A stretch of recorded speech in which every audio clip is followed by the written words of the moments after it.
Hello everyone, welcome back to my YouTube channel, The Storyteller. I am Mohor, and in today's video, I will be sharing with you all a short story, Signs and Symbols, by the Russian-American author Vladimir Nabokov. Originally, the story was published in The New Yorker in 1948.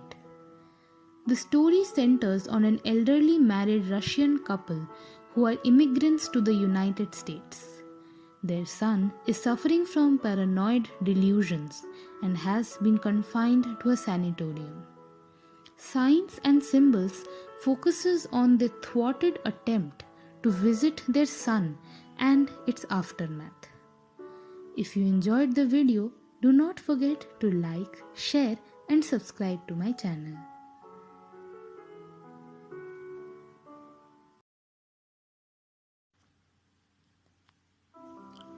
For the fourth time in as many years, they were confronted with the problem of what birthday present to take to a young man who was incurably deranged in his mind. Desires he had none. Man-made objects were to him either heights of evil, vibrant with a malignant activity that he alone could perceive, or gross comforts for which no use could be found in his abstract world. After eliminating a number of articles that might offend him or frighten him, anything in the gadget line, for instance, was a taboo. His parents chose a dainty and innocent trifle, a basket with 10 different fruit jellies in 10 little jars. At the time of his birth, they had already been married for a long time. A score of years had elapsed, and now they were quite old. Her drab grey hair was pinned up carelessly. She wore cheap black dresses. Unlike the other women of her age, such as Mrs. Soule, their next-door neighbor, whose face was all pink and mauve with paint, and whose hat was a cluster of the Brookside flowers. She presented a naked white countenance to the fault-finding light of spring. Her husband, who in the old country had been a fairly successful businessman, was now in New York wholly dependent on his brother Isaac, a real American of almost 40 years' standing. They seldom saw Isaac and had nicknamed him the Prince. That Friday, their son's birthday, everything went wrong.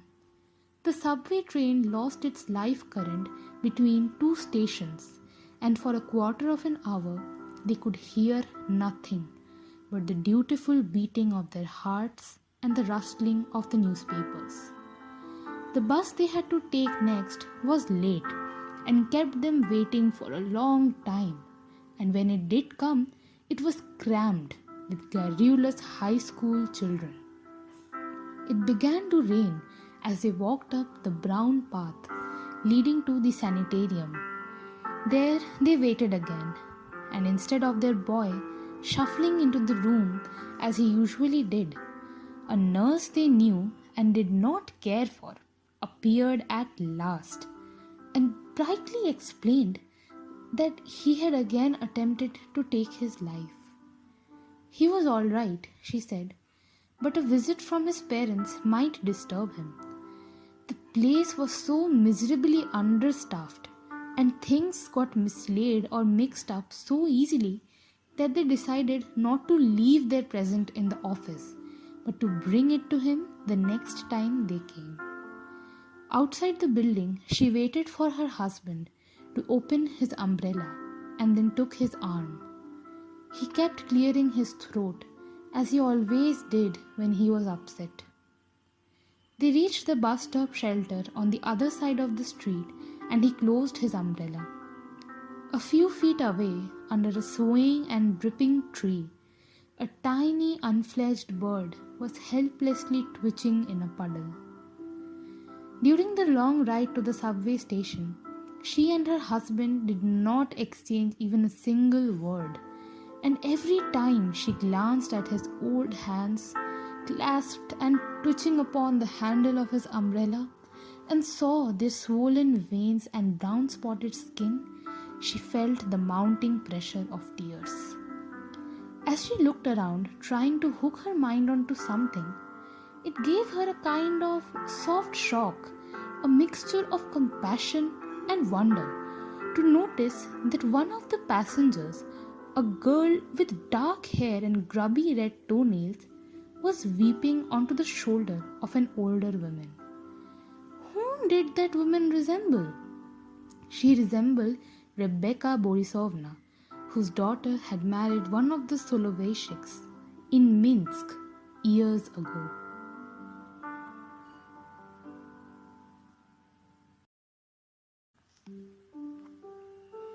The last time the boy had tried to do it, his method had been, in the doctor's words, a masterpiece of inventiveness.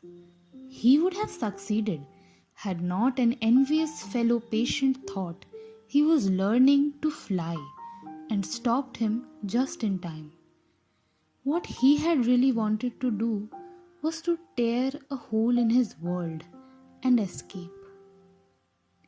The system of his delusions had been the subject of an elaborate paper in a scientific monthly, which the doctor at the sanitarium had given to them to read. But long before that, she and her husband had puzzled it out for themselves. Referential mania, the article had called it. In these very rare cases, the patient imagines that everything happening around him is a veiled reference to his personality and existence. He excludes real people from the conspiracy because he considers himself to be so much more intelligent than other men. Phenomenal nature shadows him wherever he goes. Clouds in the staring sky transmit to each other, by means of slow signs, incredibly detailed information regarding him. His innermost thoughts are discussed at nightfall, in manual alphabets by darkly gesticulating trees. Pebbles or stains or sunflakes form patterns representing, in some awful way, messages that he must intercept. Everything is a cipher, and of everything he is the theme. All around him there are spies. Some of them are detached observers, like glass surfaces and still pools. Others, such as coats in the store windows, are prejudiced witnesses, lynchers at heart. Others, again, running water storms, are hysterical to the point of insanity, have a distorted opinion of him, and grotesquely misinterpret his actions. He must be always on his guard and devote every minute and module of life to the decoding of the undulation of things. The very air he exhales is indexed and filed away. If only the interest he provokes were limited to his immediate surroundings, but alas, it is not. With distance, the torrents of the wild scandal increase in volume and volubility. The silhouettes of his blood corpuscles, magnified 1,000,000 times, flit over the vast plains, and still farther away, great mountains of unbearable solidity and height sum up, in terms of granite and groaning firs, the ultimate truth of his being.